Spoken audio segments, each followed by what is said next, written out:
एमन जाहिद। अस्सलाम वालेकुम। Present sir.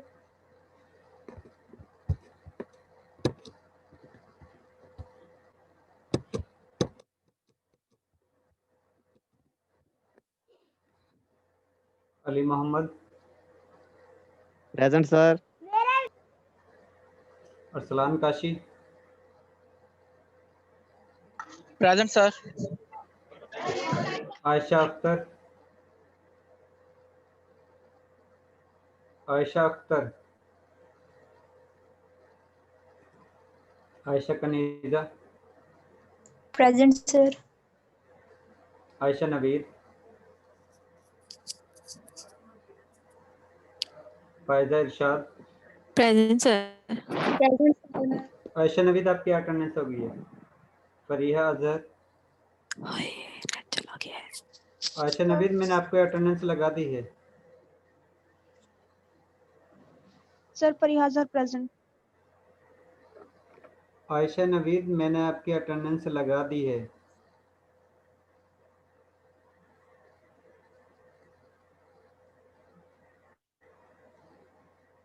Fariha Azhar. Present sir. Javeria Sheikh. Present sir. Kinza Bakhtawar. Present sir. Mohammad Raslan Majeed. Present sir. Nimra Afzal. Present sir. Nimra Sadiq. Nimra Afzal आपको कोई फीस वगैरह का इशू है?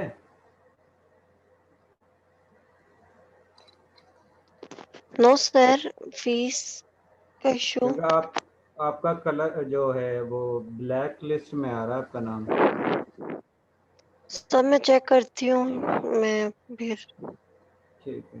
निमरा सदीक। निमरा सदीक। निमरा शाहिद।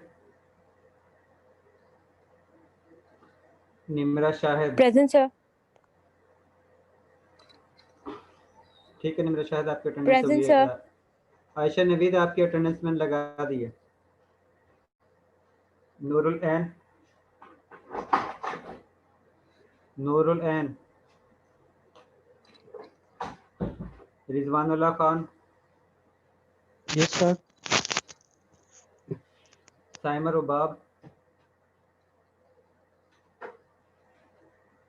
साइमा रुबाब।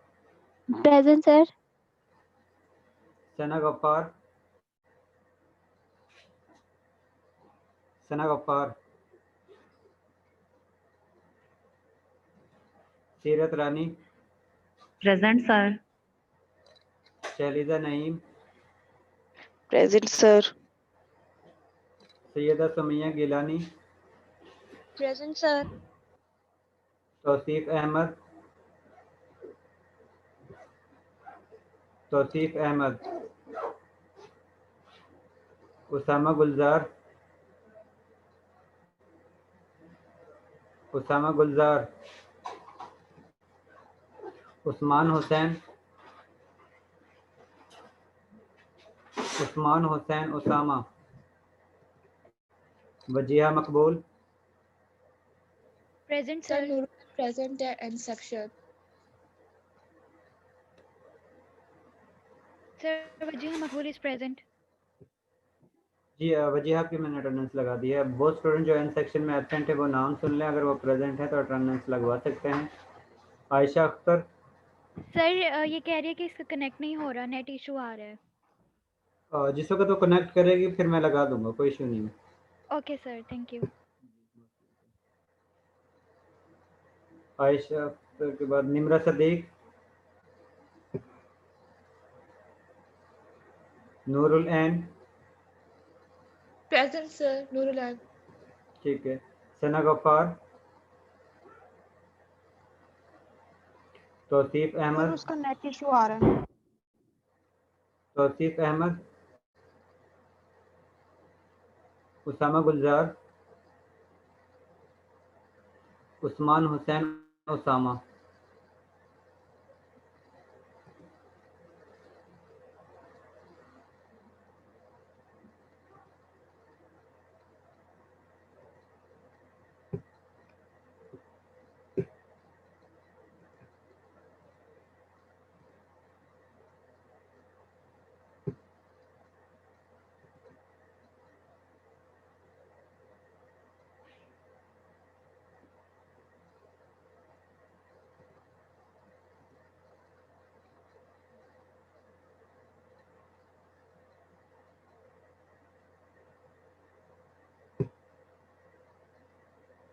Anam Asghar,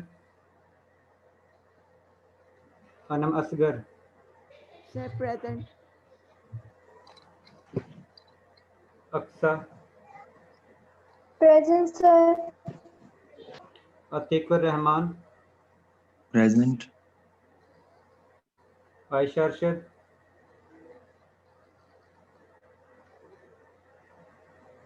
Ayesha Arshad, Bisma Tanveer, Present, sir. Manoor Bhat, Present, sir. Mariyam Zarif, Yes, sir.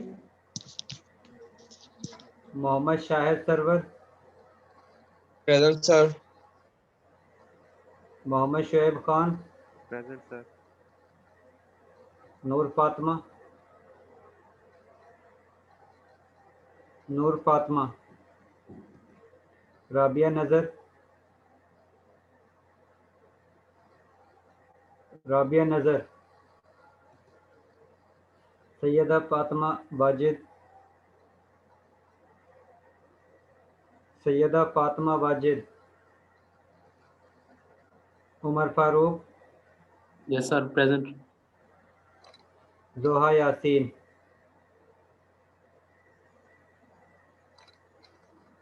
जोहा यासीन। एंड 3 सेक्शन में जो स्टूडेंट हैं एब्सेंट है वो नाम सुन लें, अगर वो प्रेजेंट है तो अटेंडेंस लगवा सकते हैं। आयशा अरशद, नूर फातिमा, राबिया नज़र, सैयदा फातिमा वाजिद, जोहा यासीन।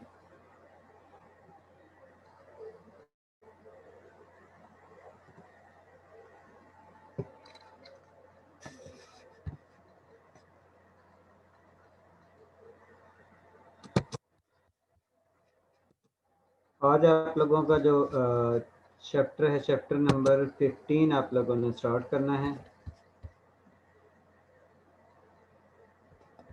उससे पहले आप लोगों से कुछ पूछ लेते हैं, देख लेते हैं कौन सा स्टूडेंट कितना पढ़ता है या आप लोगों को याद करते हो या नहीं, क्योंकि मोस्टली चांस है फेब के फर्स्ट वीक में आप लोगों के फाइनल स्टार्ट हो जाने हैं।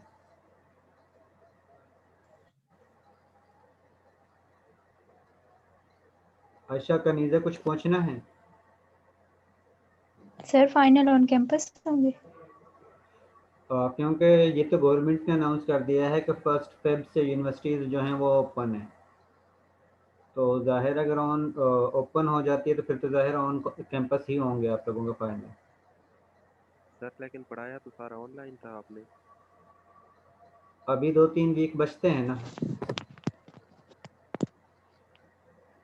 Excuse me, sir. जी सर सना गफ्फार उसकी ना पिछले दिनों तबीयत बहुत खराब थी और जो है आज भी उसका जो है उसे बोला भी नहीं जा रहा है। उसने इस वजह से असाइनमेंट आज सबमिट करवाई है। अभी उसने ये जो लास्ट मंडे को ट्यूसडे को सबमिट करवानी थी, तो उसकी तबीयत ठीक नहीं थी, इस वजह से उसकी लेट हो गई है और अब उसका नेट नहीं आ रहा है, इस वजह से वो क्लास में नहीं आ सकी। तो सर आप चलो बाद में आ जाएगी, जिस वक्त भी उसके यानी कि वो नेट कनेक्ट होगा उस वक्त आ जाए। मैंने तो ये फोर्स नहीं किया कि आप 5 मिनट के बाद आएगा तो उसको मैं अटेंडेंस नहीं लगाऊंगा या वो क्लास में नहीं होगा, इस तरह तो मैंने नहीं कहा। फरिया सर वो ट्राई करिए, और सर वो असाइनमेंट का मैं कह रही हूँ कि वो आप सब कर लीजिएगा। ठीक है, यानी कि 1-2 दिन की यानी कि कमी बेशी हो सकती है, ज़्यादा जो है वो फिर एक्सेप्टेबल नहीं होता, फिर उसमें इश्यू शुरू हो जाता है। जी sir, thank you. Most welcome. Excuse me, sir. इसमें सर जी साइमर बाब, सर अगर गवर्नमेंट की तरफ से दोबारा नोटिफिकेशन आ जाता है तो फिर ऑनलाइन होंगे? जाहिर है। जी अली, सर वो LMS पे असाइनमेंट अपलोड नहीं हुई थी तो मैंने आपको मेल कर दी थी। ठीक है, कोई इशू नहीं है। अगर LMS पे अपलोड नहीं किया तो मेल किए तो ठीक है। जी thank you sir. Most welcome.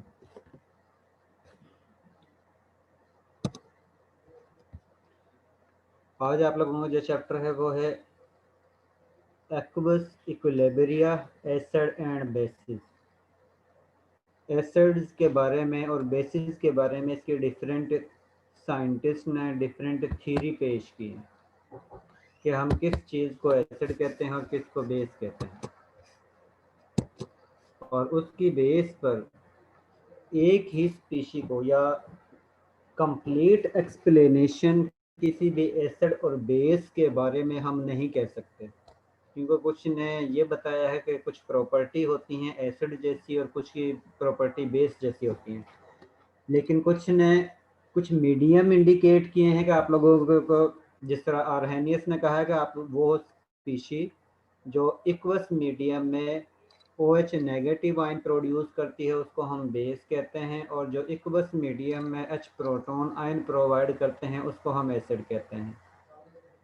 अब बहुत सी स्पीशी ऐसी भी हैं जो इक्वस मीडियम में सल्यूबल ही नहीं होती, और ना ही वो इक्वस मीडियम में प्रोटॉन देती हैं, ना ही वो OH आयन देती हैं। इसका मतलब है कि इक्वस मीडियम में कंपलसरी है कि आप लोगों का कंपाउंड जो है वो इक्वस मीडियम में सल्यूबल हो, और ये भी कंपलसरी है कि उसके पास प्रोटॉन हो और या OH नेगेटिव आयन मौजूद हो।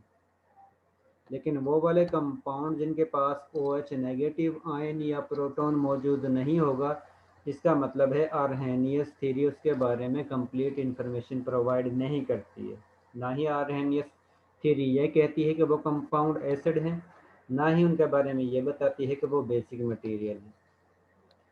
इसी तरह लॉरी ब्रॉन्स्टेड ने एसिड और बेस के बारे में थ्योरी पेश की थी। उसके मुताबिक हर वो स्पीशी जो प्रोटॉन को डोनेट करती है या कर सकती है उसको हम एसिड कहते हैं, और हर वो स्पीशी जो प्रोटॉन को एक्सेप्ट कर सकती है या करती है उसको हम कहते हैं बेस। अब वो वाली स्पीशी जिसके पास प्रोटॉन होता ही नहीं है, जाहिर है उसके बारे में तो लॉरी ब्रॉन्स्टेड नहीं बता सकता कि वो प्रोटॉन को एक्सेप्ट करती है या रिलीज करती है, ना ही उसके बारे में वो ये बता सकता है, या लॉरी ब्रॉन्स्टेड थ्योरी उसके बारे में ये इंडिकेट नहीं कर सकती कि वो कंपाउंड एसिडिक है या बेसिक है। इसी तरह डिफरेंट साइंटिस्ट ने एसिड और बेस के बारे में डिफरेंट थ्योरी जो है वो पेश की हैं, लेकिन वो थ्योरीज एक सर्टेन लिमिट तक एप्लीकेबल होती है। अगर आप लोग उस लिमिट से बियॉन्ड जाते हो तो उस कंडीशन में उसकी एप्लीकेशन, उसके बारे में इंफॉर्मेशन कि वो एसिडिक मीडियम है या बेसिक मीडियम है, हम उसके बारे में नहीं बता सकते हैं। जिस तरह कह सकते हैं कि कुछ थ्योरी के फ़ायदे हैं कि कुछ लिमिट तक वो इंफॉर्मेशन प्रोवाइड करती है, लेकिन अगर आप लोग उस लिमिट से एक्सीड करते हो तो उस कंडीशन में थ्योरी कंप्लीट इंफॉर्मेशन प्रोवाइड नहीं करती। लेकिन जो बेसिक प्रॉपर्टी हैं एसिड और बेस की, वो ये हैं कि इनका जायका जो है वो तुर्श होता है। एसिडिक मीडियम का जायका जो है वो तुर्श होता है।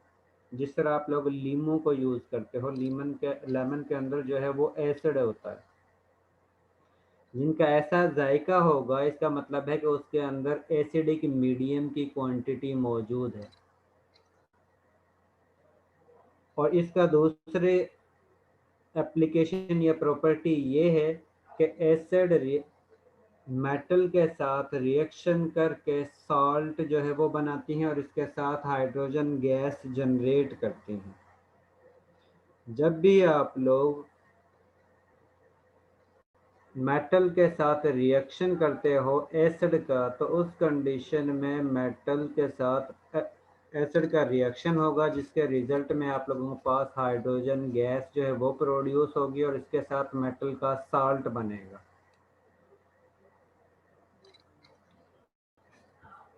इसके बाद इसकी ये नेचर होती है कि ये करोजिव है। करोजिव का मतलब है कि ये सॉल्ट के साथ रिएक्शन कर सकती हैं, क्योंकि मोस्टली आप लोगों के पास मटेरियल जो है वो सॉल्ट का बना होता है। जिस तरह लोहा है वो भी सॉल्ट का है, या जो आप लोगों को कंस्ट्रक्शन का जो मटेरियल होता है उसमें भी मोस्टली अमाउंट जो है वो सॉल्ट की होती है।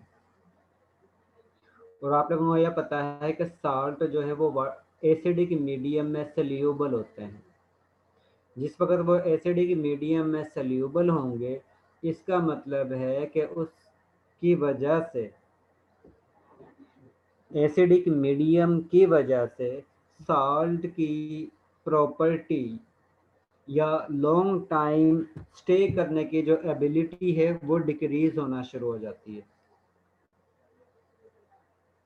क्योंकि एसिड ने साल्ट के साथ रिएक्शन करना है, और जिस वक्त साल्ट एक साल्ट से दूसरे साल्ट में या रिएक्टेंट स्पीशी जो है वो दूसरी स्पीशी में कन्वर्ट होती है, तो उस कंडीशन में दूसरी स्पीशी की प्रॉपर्टी पहले वाली स्पीशी से टोटल डिफरेंट होती है। अब ये उसके लिए लाजमी नहीं होता कि उसकी स्टेबिलिटी लॉन्ग टाइम है या नहीं है।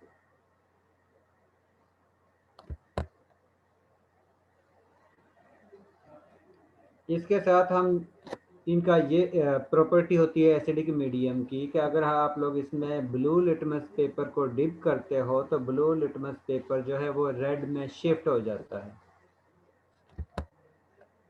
इसके साथ इसकी ये प्रॉपर्टी होती है कि जब भी एसिड बेस के साथ रिएक्शन करेगा तो उस कंडीशन में आप लोगों के पास साल्ट बनेगा और वाटर बनेगा, और इसके साथ लार्ज अमाउंट ऑफ हीट जो है वो रिलीज होती है। इसके साथ एसिडिक मीडियम की ये प्रॉपर्टी होती है कि जिस वक्त आप लोग इसको वाटर के अंदर डिज़ोल्व करते हो तो उस कंडीशन में इसकी पीएच लेस देन 7 होगी। कुछ एसिड्स जो हैं जिनको आप लोग डिफरेंट पर्पज़ के लिए यूज़ करते हो, उनका फार्मूला और उनका नेम इस टेबल में दिया हुआ है। जिस तरह नाइट्रिक एसिड है जिसका फार्मूला जो है HNO3 है, और इसको हम यूज़ करते हैं एक्सप्लोजिव मटेरियल के लिए, फर्टिलाइज़र के तौर पर, डाइंग के लिए, ग्लू के लिए। और ये एसिड जो है वो स्ट्रॉन्ग एसिड है। स्ट्रॉन्ग एसिड हम उन एसिड को कहते हैं जो आसानी के साथ प्रोटॉन को रिलीज़ कर सकते हैं, और वो एसिड जो आसानी से प्रोटॉन को रिलीज़ नहीं करते उनको हम वीक एसिड कहते हैं।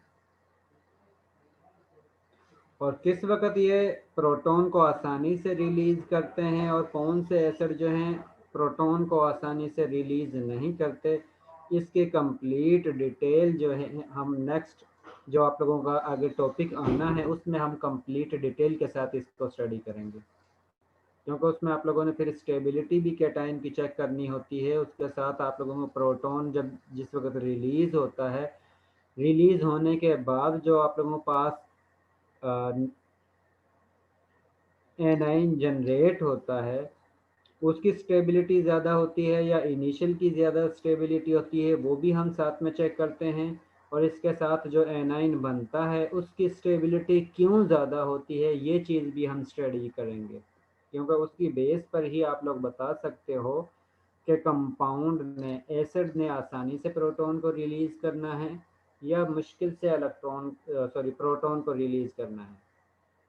और वो स्पीशी जो जितनी आसानी के साथ प्रोटॉन को रिलीज़ करेगी वो उतने ही ज़्यादा एसिडिक इन नेचर होगी, और वो एसिडिक मटेरियल जो जितनी मुश्किल से प्रोटॉन को रिलीज़ करेगा वो उतने ही वीक एसिडिक इन नेचर होगा। इसका मतलब है कि प्रोटॉन रिलीज़ करने की एबिलिटी पर डिपेंड करता है कि आप लोगों का कंपाउंड जो है वो स्ट्रॉन्ग एसिड है या वीक एसिड है या इंटरमीडिएट है।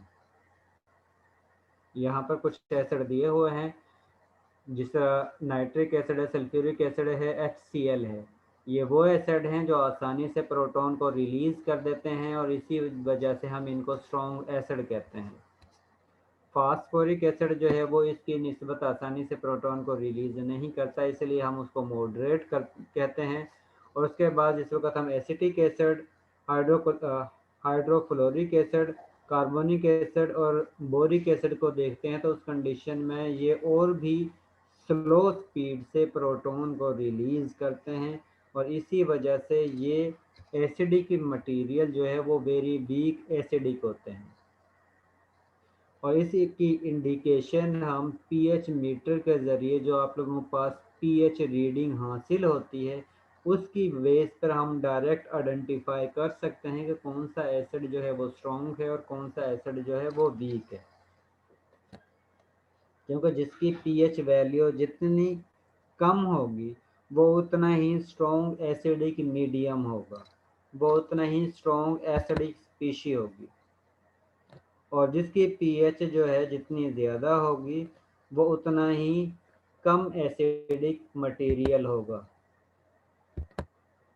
इसके बाद बेसिक की क्या क्या प्रॉपर्टी होती हैं, वो अल्कलाइन होती हैं, और अगर आप लोग उनको ऐड करते हो या रिएक्शन करवाते हो एसिड के साथ, तो उस कंडीशन में आप लोगों के पास साल्ट जो है वो जनरेट होता है।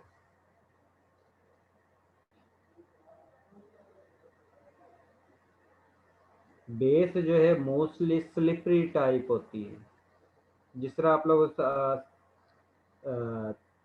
साबुन को जिस तरह आप लोग महसूस करते हो कि वो स्लिपरी टाइप होती है, इसी तरह मोस्टली बेसिस जो हैं उनके नेचर जो है वो स्लिपरी टाइप होती है,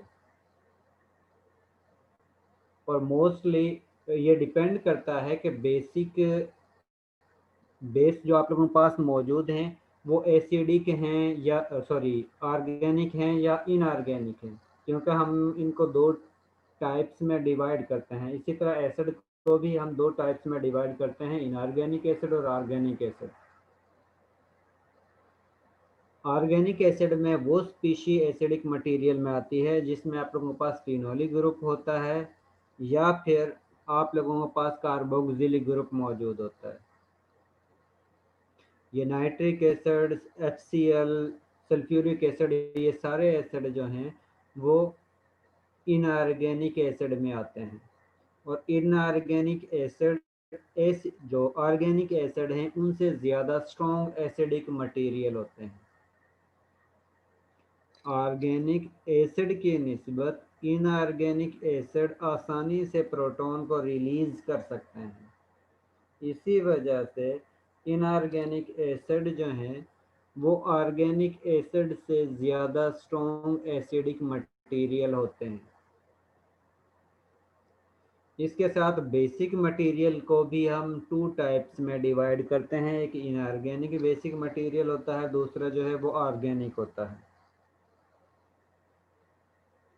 ऑर्गेनिक बेसिक मटेरियल में मोस्टली जो बेसिक अमाउंट या बेसिक कंपाउंड होते हैं उसमें अमाइनो ग्रुप या नाइट्रोजन ग्रुप मौजूद होता है, और जिस वक्त हम इनऑर्गेनिक बेस की बात करते हैं तो उस कंडीशन में मोस्टली कंपाउंड के अंदर OH नेगेटिव आयन या OH ग्रुप मौजूद होता है, जिसको बेस जो है आसानी से रिलीज करती है। ऑर्गेनिक कंपाउंड में बेस जो है वो अमाइनो ग्रुप या नाइट्रोजन की प्रेजेंस पर डिपेंड करता है, और आप लोग जिस वक्त एसिड और बेस टाइट्रेशन करते हो तो उस कंडीशन में आप लोग इसकी इंडिकेशन उस वक्त करते हो कि इसके साथ आप लोग कोई भी इंडिकेटर यूज़ करते हो, और मोस्टली इंडिकेटर जो है वो डाइज के होते हैं। डाइज बेसिकली जो है वो कलर पिगमेंट को कहते हैं, जिसकी वजह से आप लोगों के पास कोई ना कोई कलर अपीयर होता है, और डाई का कलर एसिडिक मीडियम में और बेसिक मीडियम में डिफरेंट होता है, और इसकी इंडिकेशन हम लिटमस पेपर के ज़रिए या पीएच पेपर के ज़रिए इंडिकेट करते हैं कि आप लोगों का कंपाउंड या स्पीशी जो है वो एसिडिक है या बेसिक है। अगर पीएच वैल्यू ग्रेटर देन 7 है तो इसका मतलब है कि आप लोगों के स्पीशी, आप लोगों का कंपाउंड जो है वो बेसिक है, और अगर वो रेड लिटमस पेपर को ब्लू में शिफ्ट कर देता है तो उस कंडीशन में भी कंपाउंड जो है वो बेसिक इन नेचर है। यहाँ पर कुछ बेसिक कंपाउंड जो है वो गिवन है, और ये टोटल जितने भी बेसिक मटेरियल हैं ये टोटल इनऑर्गेनिक बेस हैं, कि ये वाली स्पीशी जो हैं वो टोटल इनऑर्गेनिक है, इनमें से कोई भी ऑर्गेनिक बेस मौजूद नहीं है। इसी तरह आप लोगों को जो पहले शो करवाए थे एसिड, वो भी इनऑर्गेनिक एसिड थे, उनमें कोई भी ऑर्गेनिक एसिड मौजूद नहीं था। इसी तरह ये टेबल जो है वो भी इनऑर्गेनिक बेस से रिलेटेड है। तो ये आप लोगों के पास सोडियम हाइड्रोक्साइड है, ये पोटाशियम हाइड्रोक्साइड है, कैल्शियम हाइड्रोक्साइड है, सोडियम बाइकार्बोनेट है, मैग्नीशियम हाइड्रोक्साइड है, अमोनियम हाइड्रोक्साइड, और ये सारी की सारी इनऑर्गेनिक बेस हैं और इनके साथ इनका कॉमन नाम भी लिखा हुआ है, और जिस पर्पज़ के लिए आप लोग यूज़ करते हो वो भी साथ में रीज़न इसके साथ लिखी हुई है। और वो स्पीशी जो जितनी आसानी के साथ OH नेगेटिव आयन को रिलीज़ करेगी, क्योंकि ये जो हम स्टडी कर रहे हैं वो इनऑर्गेनिक के लिहाज से स्टडी कर रहे हैं। तो इनऑर्गेनिक के लिहाज से एसिड और बेस स्पीशी कौन सी होती हैं, और इनऑर्गेनिक कौन से स्ट्रॉन्ग एसिड होते हैं, कौन से वीक एसिड होते हैं। अब यहाँ पर जितनी भी आप लोगों के पास बेस दी हुई हैं सभी में OH नेगेटिव आयन प्रोड्यूस करने की एबिलिटी है, और जो जितनी आसानी के साथ OH नेगेटिव आयन को प्रोड्यूस करेगी इसका मतलब है कि वो स्ट्रॉन्ग बेस है, और जो जितनी मुश्किल से OH नेगेटिव आयन को जनरेट करती है वो उतनी ही वीक बेस है। अब क्यों वीक है, क्यों स्ट्रॉन्ग है, वो हम आगे नेक्स्ट में डिटेल के साथ पढ़ेंगे। यहाँ पर आप लोगों के पास सोडियम हाइड्रोक्साइड, पोटाशियम हाइड्रोक्साइड और कैल्शियम हाइड्रोक्साइड जो है वो स्ट्रॉन्ग बेस है। सोडियम बाइकार्बोनेट, मैग्नीशियम हाइड्रोक्साइड और अमोनियम हाइड्रोक्साइड जो हैं वो आप लोगों के पास वीक बेस हैं, और इसके साथ इनका कॉमन नाम लिखा हुआ है। कैल्शियम हाइड्रोक्साइड को हम सिलेक्ट लाइम कहते हैं, सोडियम बाइकार्बोनेट को बेकिंग सोडा भी कहते हैं, इसी तरह मैग्नीशियम हाइड्रोक्साइड को मिल्क ऑफ मैग्नीशिया भी कहते हैं, इसी तरह अमोनियम हाइड्रोक्साइड को अमोनिया वाटर भी कहते हैं। इसके बाद है डिफरेंट थ्योरी, जिसकी बेस पर हम बताते हैं कि आप लोगों का कंपाउंड जो है वो एसिडिक मटेरियल है या बेसिक मटेरियल है, और हर थ्योरी को हर कंपाउंड पर हम अप्लाई नहीं कर सकते हैं, क्योंकि हर थ्योरी हर कंपाउंड के बारे में इंफॉर्मेशन प्रोवाइड नहीं करती है। कुछ कंपाउंड के बारे में इंफॉर्मेशन प्रोवाइड करती है और उसके बाद थ्योरी जो है वो फेल हो जाती है। इसका मतलब है दूसरी थ्योरी या रिसर्च की ज़रूरत होती है जिसके ज़रिए हम मज़ीद इंफॉर्मेशन प्रोवाइड करते हैं। अब इसमें सबसे पहली जो थ्योरी है वो आर्हेनियस थ्योरी है। इस आर्हेनियस थ्योरी के मुताबिक वो कंपाउंड या स्पीशी जिसको अगर आप लोग वाटर में डिज़ोल्व करते हो और डिज़ोल्व करने पर वो OH नेगेटिव आयन प्रोड्यूस करती है तो हम कहते हैं कि वो बेस है। Those compounds which generate OH negative ions by dissolving them in water molecules or water solvent, then those species are called bases. हर वो स्पीशी या कंपाउंड जिसको अगर आप लोग वाटर में डिज़ोल्व करते हो, डिज़ोल्व करने पर अगर वो OH नेगेटिव आयन प्रोड्यूस कर देती है तो उसको हम बेस कहते हैं। फॉर एग्जांपल, जिस वक्त हम ऐड करते हैं सोडियम हाइड्रोक्साइड को वाटर के अंदर, तो सोडियम हाइड्रोक्साइड आयन में डिज़ोल्व हो जाता है, आयन में कन्वर्ट हो जाता है, जिसकी वजह से आप लोगों के पास सोडियम प्लस आयन जनरेट होता है और इसके साथ OH नेगेटिव आयन जनरेट होता है। इसका मतलब है कि सोडियम हाइड्रोक्साइड को वाटर में डिज़ोल्व करने पर आप लोगों के पास OH नेगेटिव आयन जनरेट हो रहा है। इसी वजह से हम सोडियम हाइड्रोक्साइड को बेस कहते हैं। इसके बाद एसिडिक की क्या डेफिनेशन है? द स्पीशी विच डोनेट्स और produce a proton ion in water medium is called acidic. Each species which can generate proton ions in water are called acidic species.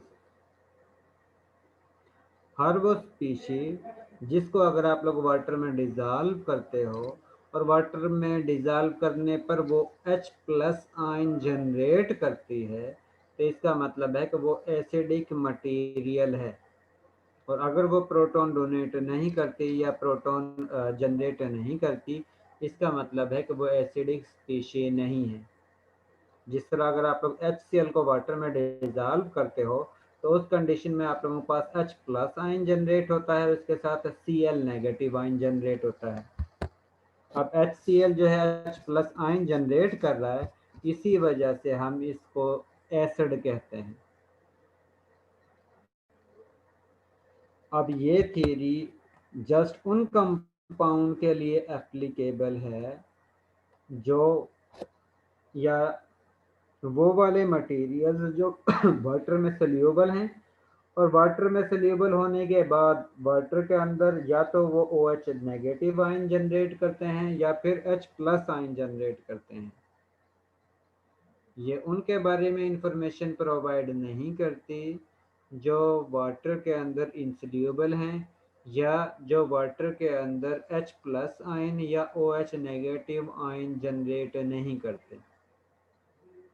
इसका मतलब है कि आर्हेनियस थ्योरी के मुताबिक हम उन कंपाउंड के बारे में इंफॉर्मेशन प्रोवाइड नहीं करते हैं या बता सकते हैं कि जो वाटर में डिज़ोल्व करने पर H प्लस आयन या OH नेगेटिव आयन जो है वो जनरेट करते हैं।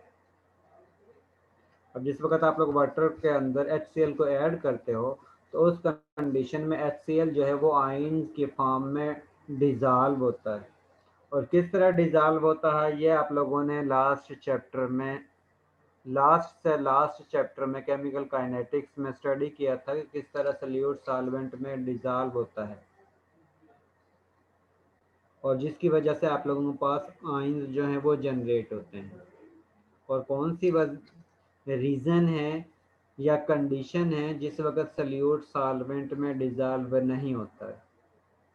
जिस वक्त आप लोग HCl को वाटर में डिज़ोल्व करते हो तो उस कंडीशन में आप लोगों के पास वाटर के अंदर H प्लस आयन होते हैं और इसके साथ Cl नेगेटिव आयन जनरेट होते हैं। अब HCl को वाटर में ऐड करने की वजह से सॉल्यूशन के अंदर H प्लस आयन जनरेट हुए हैं, इसी वजह से हम कहते हैं कि HCl जो है वो एसिडिक मटेरियल है। इसी तरह जिस वक्त आप लोग सोडियम हाइड्रोक्साइड को वाटर के अंदर ऐड करते हो तो उस कंडीशन में आप लोगों के पास Na plus ion and OH negative ion generate होते हैं वाटर के अंदर। अब ये स्पीशी या सोडियम हाइड्रोक्साइड जो है OH नेगेटिव आयन वाटर के अंदर जनरेट कर रहा है, इसी वजह से हम इसको बेस कहते हैं।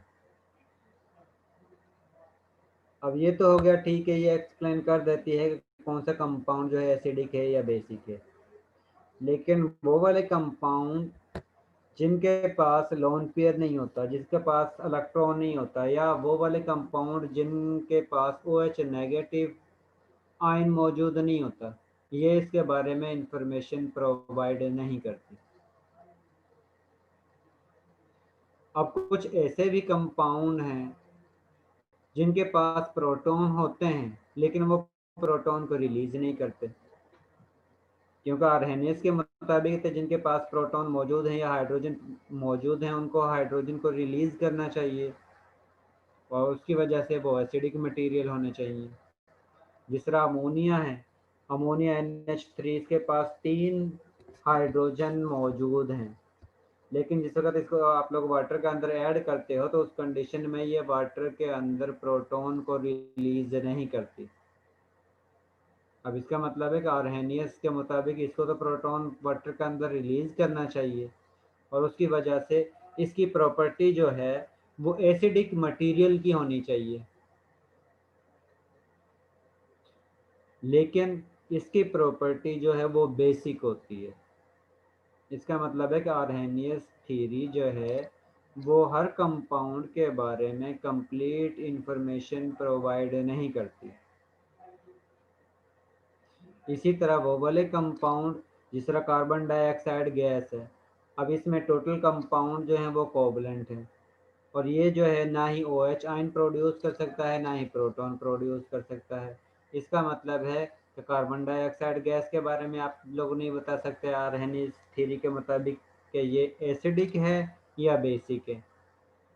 ना ही आप लोग सोडियम कार्बोनेट के बारे में इंफॉर्मेशन प्रोवाइड कर सकते हो कि ये मटेरियल जो है वो एसिडिक है या बेसिक है, क्योंकि इन्होंने ना ही H+ आयन जनरेट करने हैं, ना ही OH नेगेटिव आयन वाटर के अंदर जनरेट करने हैं। इसका मतलब है कि हमें किसी और थ्योरी की ज़रूरत है जो इन प्रॉब्लम्स को, इन कंपाउंड के बारे में ये इंफॉर्मेशन प्रोवाइड कर सके कि ये कंपाउंड जो हैं वो एसिडिक हैं या बेसिक हैं। आर्हेनियस के बाद जो थ्योरी आई थी वो ब्रांस्टेड-लॉरी थ्योरी थी, और इसके मुताबिक हर वो स्पीशीज जो प्रोटॉन को डोनेट करती है या डोनेट करने की कैपेसिटी रखती है उसको हम एसिड कहते हैं। Those species which can donate proton ion or have the ability to donate the proton ion are called acidic material, and those species which can accept or have the ability to accept proton ion are called acids. Bases. हर वो species जो proton को release करती है या release करने की capacity रखती है उसको हम एसिड कहते हैं, और हर वो स्पीशी जो प्रोटॉन को एक्सेप्ट करती है या एक्सेप्ट करने की कैपेसिटी रखती है उसको हम बेस कहते हैं। इसका मतलब है लॉरी ब्रांस्टेड थ्योरी जो है वो डोनर और एक्सेप्टर पर डिपेंड करती है कि कौन सी स्पीशी जो है वो प्रोटॉन को डोनेट करेगी और कौन सी स्पीशी जो है वो प्रोटॉन को एक्सेप्ट करेगी। जो स्पीशी प्रोटॉन को डोनेट करेगी उसको हम एसिड कहते हैं, और जो स्पीशी प्रोटॉन को एक्सेप्ट करेगी उसको हम बेस कहते हैं। इसका मतलब है कि एसिड बेस रिएक्शन के दौरान एक स्पीशी जो है वो प्रोटॉन को रिलीज करेगी और दूसरी स्पीशी जो है उसी प्रोटॉन को एक्सेप्ट करेगी। जो स्पीशी प्रोटॉन को रिलीज करेगी उसको हम एसिड कहेंगे, और जो स्पीशी प्रोटॉन को एक्सेप्ट करेगी उसको हम बेस कहेंगे। अब ये इसके मैथमेटिकल या इक्वेशन के फॉर्म में इंडिकेट किया है कि आप लोगों के पास ये एक ऐसी स्पीशी है जिसके साथ प्रोटॉन अटैच है, और जिस वक्त आप लोग किसी भी बेस के साथ इसका रिएक्शन करते हो तो उस कंडीशन में ये स्पीशी जो है प्रोटॉन को रिलीज करती है, इसी वजह से इसको हम एसिड कहते हैं, और बी जो है वो प्रोटॉन का एक्सेप्ट करती है, इसी वजह से उसको हम बेस कहते हैं। जो स्पीशी प्रोटॉन को रिलीज करती है वो प्रोटॉन को रिलीज करने के बाद कॉन्जुगेट में कन्वर्ट हो जाती है। जिस तरह ये कॉन्जुगेट, ये एसिड था तो प्रोटॉन को रिलीज करने के बाद ये कॉन्जुगेट बेस में कन्वर्ट होगी स्पीशी, और बी जो है वो बेसिक मटेरियल था। जिस वक्त ये प्रोटॉन को एक्सेप्ट करता है तो प्रोटॉन को एक्सेप्ट करने के बाद ये कॉन्जुगेट एसिड में कन्वर्ट हो जाती है स्पीशी। अब कॉन्जुगेट एसिड और कॉन्जुगेट बेस हम इसको क्यों कहते हैं? क्योंकि ये स्पीशी इस प्रोटॉन को दोबारा से रीगेन कर सकती है, दोबारा से प्रोटॉन को एक्सेप्ट कर सकती है, और जिस वक्त ये प्रोटॉन को एक्सेप्ट करती है तो इसका मतलब है इसका बिहेवियर जो है वो बेस लाइक होता है, तो उस कंडीशन में ये बेस के तौर पर एक्ट करती है। और ये स्पीशी जिसने प्रोटॉन को एक्सेप्ट किया था, ये स्पीशी जो है वो प्रोटॉन को रिलीज कर सकती है, और उस कंडीशन में ये एसिड के तौर पर एक्ट करती है। इसी वजह से इसको हम कॉन्जुगेट एसिड कहते हैं और इसको हम कॉन्जुगेट बेस कहते हैं। कॉन्जुगेट का मतलब है कि ये पेरेंट यानी कि एक चीज से दूसरी चीज में कन्वर्ट करने के बाद इसकी प्रॉपर्टी जनरेट हुई है। अब वो वाली स्पीशी जिस वक्त आप लोग HCl को वाटर के अंदर डिजॉल्व करते हो तो उस कंडीशन में HCl जो है वो प्रोटॉन को रिलीज करता है। इसका मतलब है HCl जो है वो एसिडिक मटेरियल है, लेकिन वाटर जो है वो प्रोटॉन को एक्सेप्ट करता है। इसका मतलब है कि वाटर जो है वो बेसिक स्पीशी है क्योंकि वो प्रोटॉन का एक्सेप्ट कर रहा है। जिस वक्त HCl प्रोटॉन को रिलीज करता है, रिलीज करने के बाद ये HCl पहले एसिडिक था, प्रोटॉन को रिलीज करने के बाद ये बेसिक मटेरियल में कन्वर्ट हो चुका है। इसी तरह जिस वक्त HCl के साथ वाटर का आप लोगों ने रिएक्शन किया था तो इस रिएक्शन के दौरान वाटर जो है वो बेसिक स्पीशी थी, और जिस वक्त इसने प्रोटॉन को एक्सेप्ट किया है, एक्सेप्ट करने के बाद ये एसिडिक स्पीशी में कन्वर्ट हो चुकी है। यहाँ पर बाय मिस्टेक जो है वो एसिड लिखा गया है, वाटर यहाँ पर जो है वो बेस के तौर पर एक्ट कर रहा है। वाटर जो है वो बेस है और यहाँ पर ये कॉन्जुगेट बेस जनरेट हो रही है, ठीक है। और ये वाटर यहाँ पर जो है वो बेस है और जिस वक्त ये इसमें कन्वर्ट होता है हाइड्रोनियम आयन में तो उस कंडीशन में ये कॉन्जुगेट एसिड कहलाता है। यहाँ पर ये जो है बेस है रिएक्टेंट में जिस वक्त वाटर मॉलिक्यूल मौजूद है, जिस वक्त ये हाइड्रोनियम आयन में कन्वर्ट होता है तो उस कंडीशन में ये कॉन्जुगेट एसिड कहलाता है क्योंकि ये एसिड या प्रोटॉन को रिलीज कर सकता है। वाटर बेसिकली जो है एम्फोटेरिक इन नेचर होता है। एम्फोटेरिक इन नेचर का मतलब है इसकी प्रॉपर्टी एसिड जैसी भी होती हैं और इसकी प्रॉपर्टी बेस जैसी भी होती हैं। अगर आप लोग वाटर का रिएक्शन वाटर से ज़्यादा स्ट्रॉन्ग एसिड से करवाते हो तो उस कंडीशन में वाटर जो है वो बेस लाइक रिएक्शन शो करता है या बेस के तौर पर रिएक्शन करता है। और अगर आप लोग वाटर का रिएक्शन वाटर से ज़्यादा स्ट्रॉन्ग बेस के साथ करते हो तो उस कंडीशन में वाटर जो है वो एसिड के तौर पर एक्ट करता है। जिस तरह यहाँ पर आप लोग जिस वक्त वाटर का रिएक्शन जो है वो HCl के साथ करते हो तो उस कंडीशन में वाटर जो है वो बेस के तौर पर रिएक्शन करता है।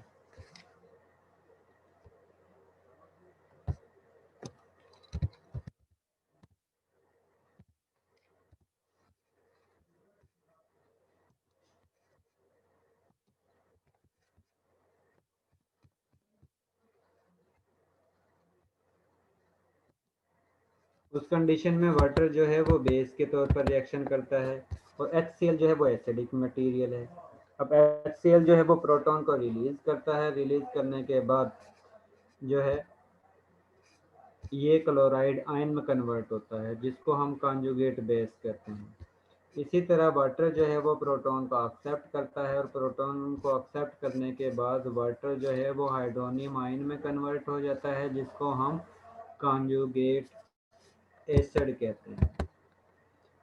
एसिड से कॉन्जुगेट बेस जनरेट होती है और बेस से कॉन्जुगेट एसिड जो है वो जनरेट होती है।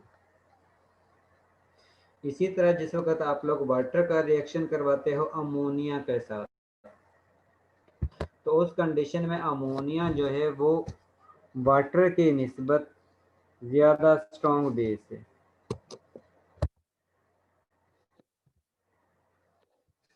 इसका मतलब है कि आप लोगों के पास इस कंडीशन में अमोनिया जो है वो बेस के तौर पर एक्ट करेगी और वाटर जो है वो एसिड के तौर पर एक्ट करता है क्योंकि वाटर से ज़्यादा स्ट्रॉन्ग बेस जो है वो अमोनिया है। क्योंकि अमोनिया जो है वो प्रोटॉन को एक्सेप्ट कर सकता है ज़्यादा पावर के साथ as compare to water molecule. इसी वजह से अमोनिया जो है वो बेस के तौर पर रिएक्शन करता है और वाटर जो है वो इस रिएक्शन के दौरान एसिड के तौर पर एक्ट करता है जिसके रिजल्ट में आप लोगों के पास अमोनियम आयन बनता है और OH नेगेटिव आयन बनता है। अब ये OH नेगेटिव आयन जो है जिस वक्त वाटर ने प्रोटॉन रिलीज किया है उस कंडीशन में जनरेट हुआ है। इसका मतलब है कि प्रोटॉन जो है वो वाटर मॉलिक्यूल रिलीज कर रहा है। इसी वजह से वाटर मॉलिक्यूल इस रिएक्शन के दौरान जो है वो एसिड के तौर पर एक्ट कर रहा है। और अमोनिया जो है क्योंकि ये प्रोटॉन को एक्सेप्ट कर रही है, इसी वजह से हम यहाँ पर इस अमोनिया को बेस कहते हैं कि अमोनिया जो है वो बेस है। अब इसके मुताबिक जो है ये इशू तो रिजॉल्व हो गया है कि अमोनिया जो है वो एसिडिक है या बेसिक है, क्योंकि आर्हेनियस थ्योरी में तो आप लोग ये नहीं बता सकते थे कि अमोनिया जो है वो एसिडिक स्पीशी है या बेस स्पीशी है, क्योंकि आर्हेनियस के मुताबिक जिस वक्त आप लोग इसको वाटर में डिजॉल्व करते हो तो उस कंडीशन में अमोनिया ने प्रोटॉन रिलीज करने चाहिए, क्योंकि इसके पास प्रोटॉन मौजूद हैं और उस वजह से इसका बिहेवियर जो है वो एसिडिक होना चाहिए, लेकिन एक्चुअल में इसका बिहेवियर ऐसा नहीं होता है। अब इसका मतलब है कि लॉरी ब्रांस्टेड के मुताबिक ये कंफ्यूजन तो क्लियर हो गई है कि अमोनिया जो है वो एसिडिक मटेरियल है या बेसिक मटेरियल है, और इसके लिए कंपलसरी है, लॉरी ब्रांस्टेड थ्योरी के लिए कंपलसरी है कि आप लोगों के पास ऐसी स्पीशी होनी चाहिए जो प्रोटॉन को एक्सेप्ट कर सकते हैं या प्रोटॉन को रिलीज कर सकती है।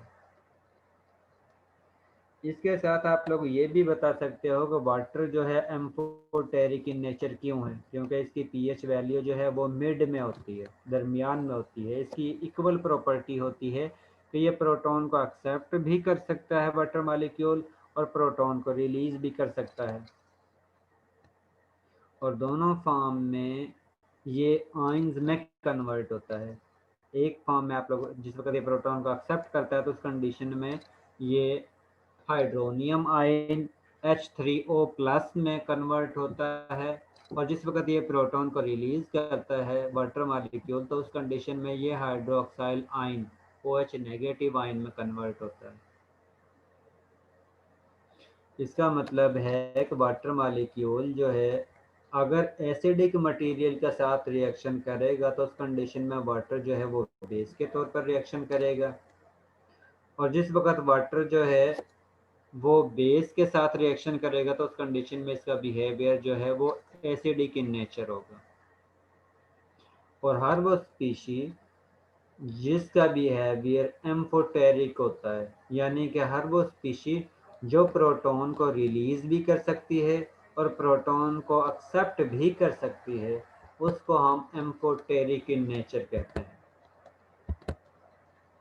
जिस तरह वाटर मॉलिक्यूल जो है वो भी प्रोटॉन को एक्सेप्ट भी कर सकता है, रिलीज भी कर सकता है, इसका मतलब है वाटर मॉलिक्यूल जो है वो एम्फोटेरिक इन नेचर है।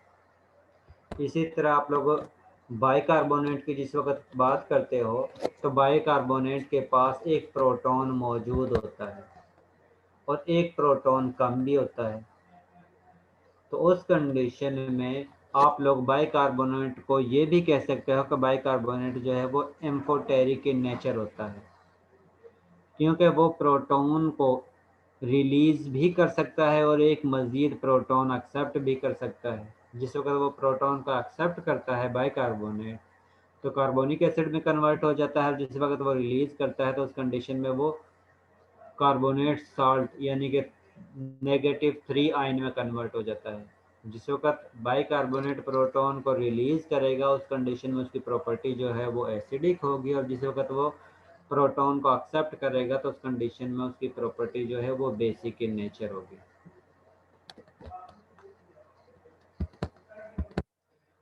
अब इस कंडीशन में एक ये फ़ायदा हो गया कि जिस वक्त आप लोगों के पास रिएक्शन होता है उसमें ये पॉसिबिलिटी होती है कि रिएक्शन के दौरान एसिड जो है वो कॉन्जुगेट बेस में कन्वर्ट हो जाता है, बेस जो है वो कॉन्जुगेट एसिड में कन्वर्ट हो जाती है, जिसकी बेस पर आप लोग ये कह सकते हो कि आप लोगों के पास रिएक्शन जो है वो रिवर्सिबल होता है, और रिवर्स रिएक्शन में जो एसिडिक मटेरियल था वो बेस के तौर पर एक्ट कर रही है और जो बेस मटेरियल था वो एसिड के तौर पर एक्ट कर रहा है। जिस तरह आप लोगों के पास ये इनिशियल रिएक्शन है जिसमें आप लोगों के पास HA जो है वो एसिडिक स्पीशी है और B जो है वो बेसिक स्पीशी है। दोनों का रिएक्शन होता है, रिएक्शन के बाद आप लोगों के पास A- आयन और HB+ आयन जनरेट होता है। अब इस रिएक्शन के दौरान HA ने प्रोटॉन को रिलीज किया है, इसका मतलब है कि ये एसिडिक स्पीशी है, और बी ने प्रोटॉन को एक्सेप्ट किया है, इसका मतलब है कि ये बेसिक स्पीशीज है। अब जिस वक्त आप लोग इसके इन्वर्स में चेक करते हो तो उस कंडीशन में A negative ion H B positive ion से प्रोटॉन को एक्सेप्ट कर सकता है, रीगेन कर सकता है। तो जिस वक्त A negative ion H B plus से प्रोटॉन को एक्सेप्ट करता है तो उस कंडीशन में ये स्पीशीज जो है वो बेस के तौर पर एक्ट कर रही है, और एच बी प्लस आयन जो है वो एसिड के तौर पर एक्ट कर रही है। इसका मतलब है कि जो स्पीशी प्रोटॉन को एक्सेप्ट करती है इनिशियली वो बेसिक मटेरियल होता है, लेकिन प्रोटॉन को एक्सेप्ट करने के बाद वो एसिडिक मटेरियल में कन्वर्ट हो जाता है।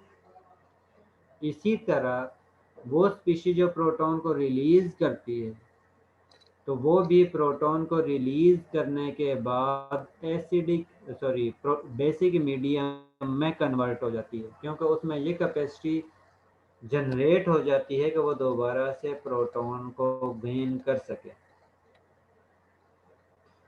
और इसी वजह से हम इनका नाम देते हैं कॉन्जुगेट के नाम से एब्रीविएशन करते हैं कि दूसरी स्पीशीज जो जनरेट हुई है वो कॉन्जुगेट है। जिसका ये सपोज आप लोगों के पास एसिड है और ये बेस है, दोनों का रिएक्शन भी होता है तो आप लोगों के पास ए नेगेटिव आयन और H B plus ion generate होता है। तो इसके रिजल्ट में आप लोगों के पास ये हासिल हुआ है, ये इनिशियली जो है वो एसिड है लेकिन प्रोटॉन को डोनेट करने के बाद ये बेसिक मीडियम में कन्वर्ट हुआ है। इसी वजह से हम इसको कहते हैं एसिड और इसको हम कहते हैं कॉन्जुगेट बेस, क्योंकि ये स्पीशी इसके कॉन्जुगेट है। इसी तरह ये इनिशियली जो है वो बेसिक मटेरियल है, लेकिन जिस वक्त ये एक प्रोटॉन को एक्सेप्ट करती है, एक्सेप्ट करने के बाद ये कॉन्जुगेट एसिडिक स्पीशी में कन्वर्ट हो जाती है। और इस रिलेशन को जिसमें HA को रिलेट करते हैं ए नेगेटिव के साथ, तो इसको हम कहते हैं एसिड कॉन्जुगेट बेस पेयर। इसकी एग्जांपल जिस वक्त आप लोग फॉर्मिक एसिड का रिएक्शन करवाते हो वाटर के साथ तो उस कंडीशन में वाटर जो है वो बेस है और फॉर्मिक एसिड जो है वो एसिडिक स्पीशी है, जिसके रिजल्ट में आप लोगों के पास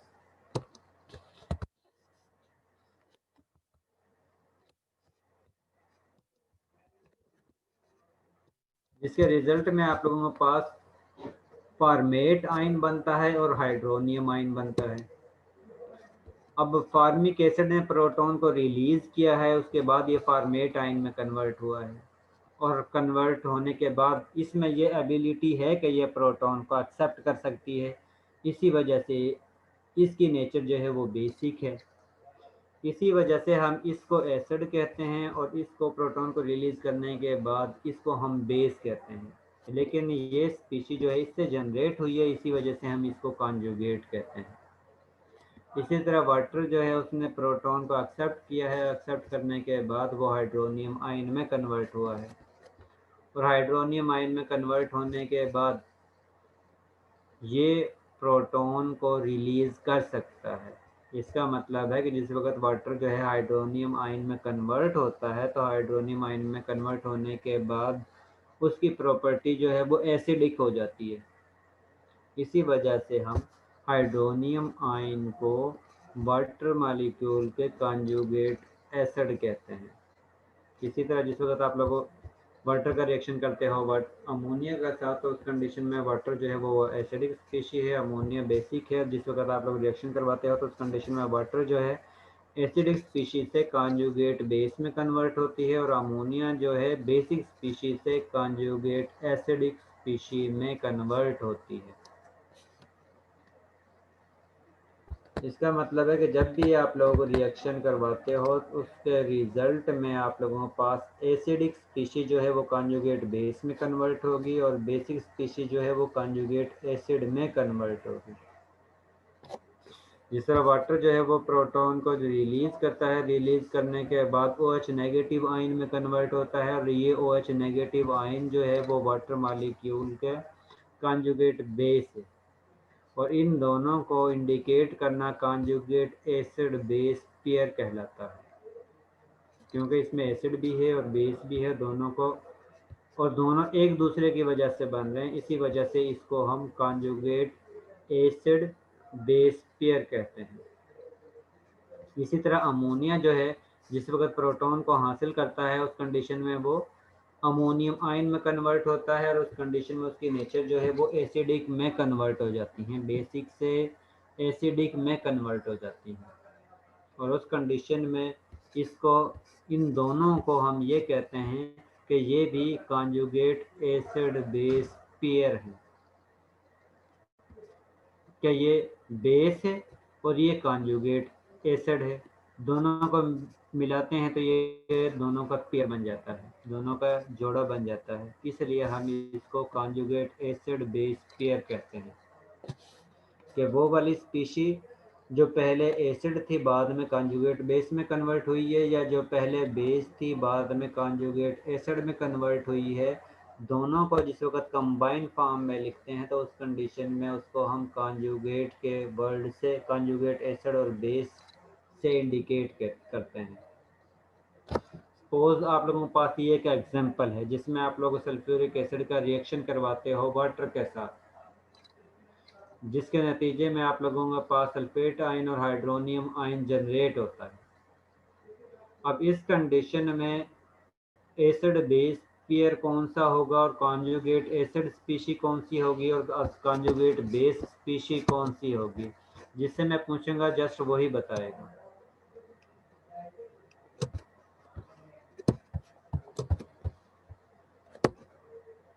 निम्रा अफजल,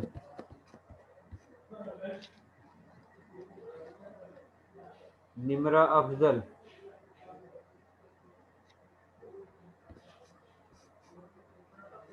निम्रा अफजल, मेरी आवाज आ रही है?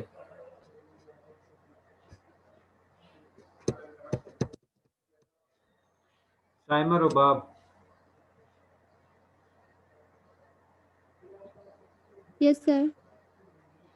साइमर रुबाब, इनमें से कौन सा एसिडिक कॉन्जुगेट एसिड है और कौन सा कॉन्जुगेट बेस है, और इनका पेयर है कॉन्जुगेट एसिड बेस पेयर कौन सा होगा? सर इसमें कंजुगेट एसिड है हाइड्रोनियम आयन। ठीक है, और बेस, कॉन्जुगेट बेस?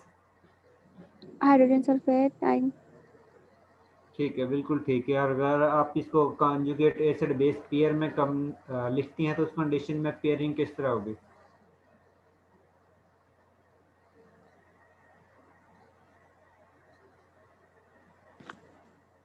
पेयरिंग की नहीं समझ आ। पेयरिंग है जिसमें जो पहले चीज थी जिसने प्रोटॉन रिलीज करने के बाद किस में कन्वर्ट हुई है, दोनों को मर्ज करके लिखते हैं तो वो उनकी पेयरिंग कहलाती है। जिस तरह ये स्पीशी है, इसने प्रोटॉन को रिलीज किया उसके बाद इसमें कन्वर्ट हुई है, तो इन दोनों को कंबाइन लिखेंगे तो वो एसिड बेस पेयर हो जाएगा। इसी तरह इसने प्रोटॉन को एक्सेप्ट किया है, एक्सेप्ट करने के बाद ये इसमें कन्वर्ट हुई है हाइड्रोनियम आयन में, जिस वक्त इन दोनों को आप लोग कंबाइन लिखते हो तो ये acid base conjugate acid base pair कहलाता है। इन दोनों चीज़ों को कंबाइन करके लिखने को हम कॉन्जुगेट एसिड बेस पेयर कहते हैं। ठीक है, यस सर।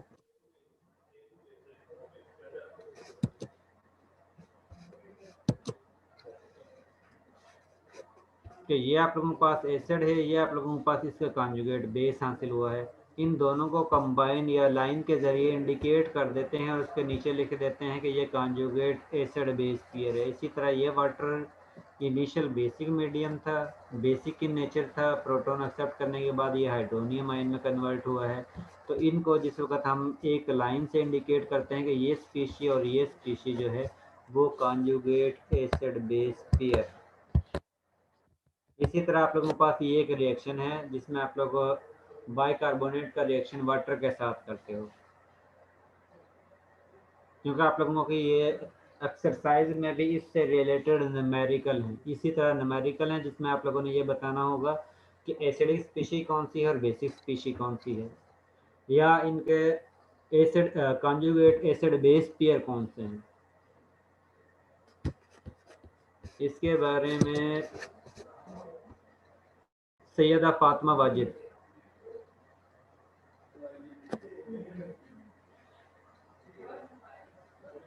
सैयदा फातिमा वाजिद।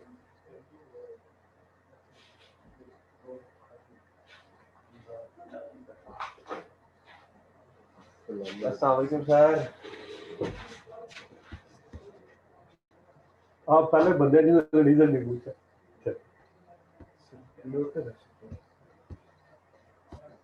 किसको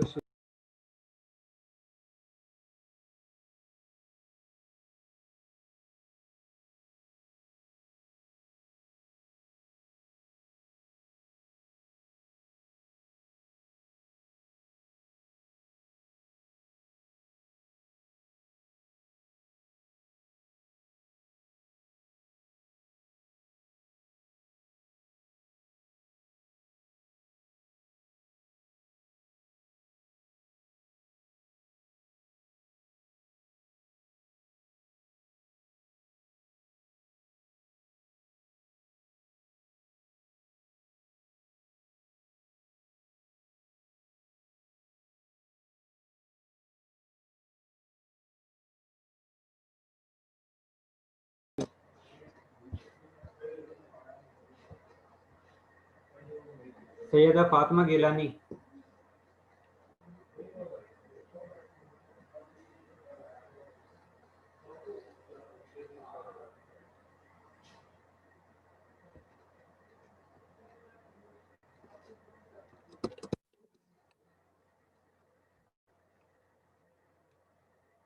सैयदा फातिमा।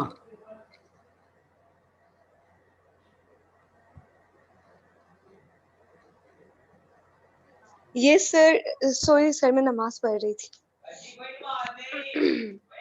चलिए फातिमा, इनमें से ये बता दें कि कौन सा एसिड है, कौन सा बेस है, कॉन्जुगेट एसिड बेस पेयर कौन सा है? सर इसमें कॉन्जुगेट एसिड HCO3 है और बेस हमारे पास जो कॉन्जुगेट बेस है वो हमारे पास H2O है और कॉन्जुगेट एसिड HO नेगेटिव है। और इनकी पेयरिंग किस तरह है? Yes sir. Conjugate acid base pair कौन से हैं? सर आपको आवाज आ रही है? जी फातिमा, मुझे आवाज आ रही है। जी सर, बोलिए आप क्या कह रहे हैं?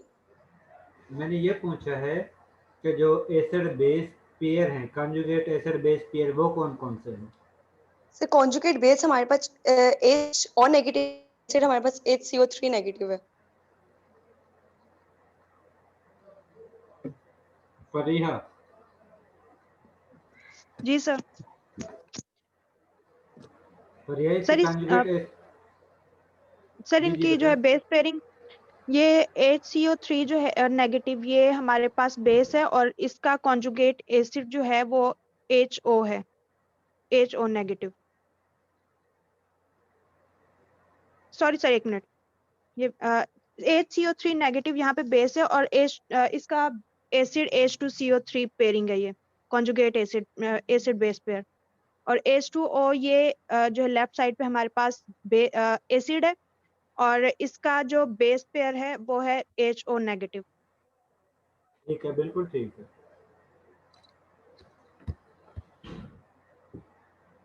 यहाँ पर ये स्पीशीज जो है वो बेस है, क्यों? इसने प्रोटॉन को एक्सेप्ट किया और एक्सेप्ट करने के बाद ये कार्बोनिक एसिड में कन्वर्ट हो गई, यानी कि H2CO3 में कन्वर्ट हुई है। अब ये स्पीशीज में कन्वर्ट हुई है, ये इनिशियली बेस है और प्रोटॉन एक्सेप्ट करने के बाद ये एसिडिक मीडियम में कन्वर्ट हुई है। और जिस वक्त हम इनकी पेयरिंग करते हैं तो उस कंडीशन में ये स्पीशी और इस स्पीशी दोनों को हम कंबाइन करके कॉन्जुगेट एसिड बेस पेयर लिखते हैं। इसी तरह इसको और इसको कंबाइन करके हम कॉन्जुगेट एसिड बेस पेयर कहते हैं, क्योंकि इसमें एक एसिडिक कंपाउंड होगा और दूसरे कॉन्जुगेट बेस होगी। इसी तरह दूसरे में आप लोगों के पास एक बेस होगी और दूसरी जो है कॉन्जुगेट एसिड होगी। दोनों को कंबाइन करके जिस वक्त हम लिखते हैं तो उस कंडीशन में हम इसको नाम देते हैं कॉन्जुगेट एसिड बेस पेयर।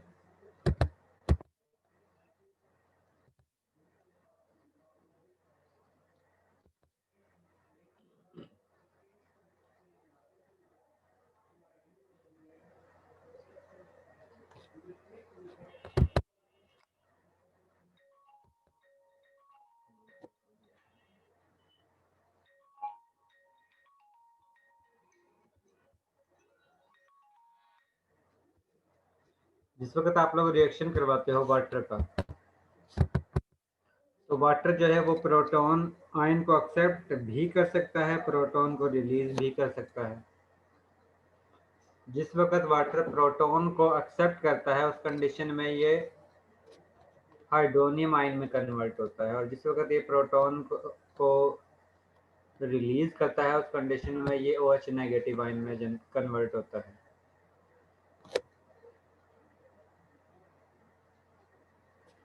इसी तरह आप लोगों के पास अमोनिया जो है वो प्रोटॉन को जिस वक्त रिलीज करती है तो उस कंडीशन में NH2 नेगेटिव आयन में कन्वर्ट होती है, और जिस वक्त अमोनिया प्रोटॉन को एक्सेप्ट करती है तो उस कंडीशन में ये NH4 प्लस आयन में कन्वर्ट होती है।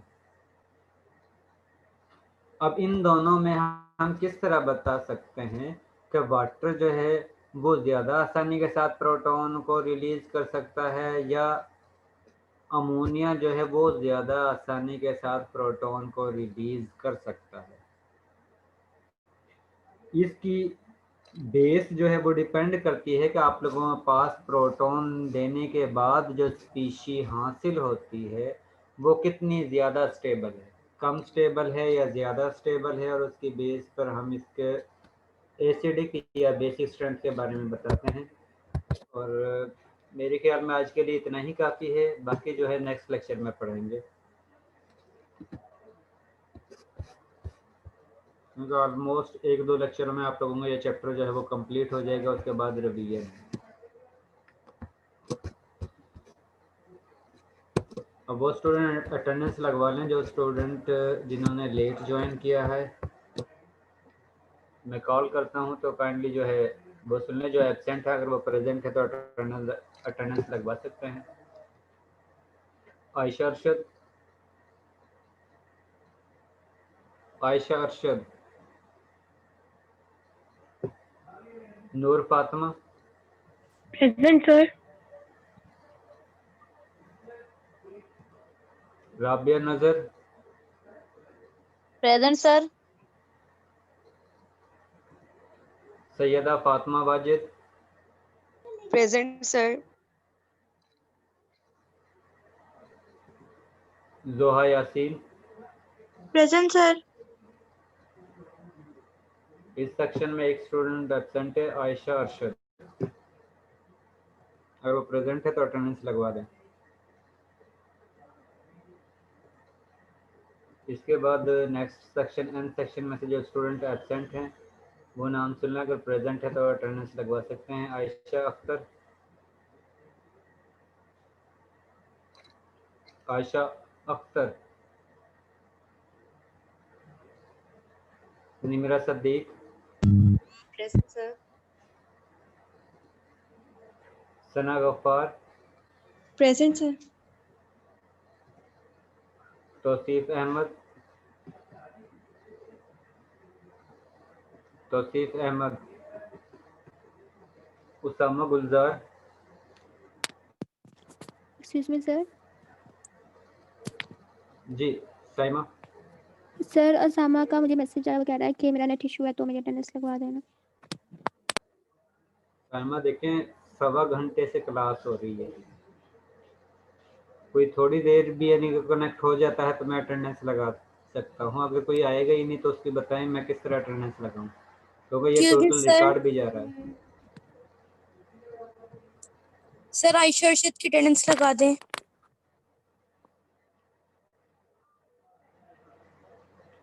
उसामा गुलजार के बाद है उस्मान हुसैन उसामा।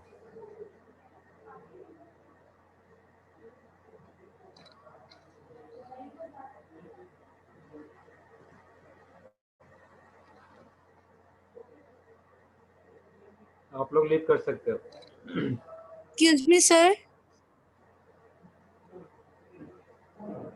जी आयशा अरशद, मैं आपके अटेंडेंस लगा रहा हूँ। Okay sir, thank you.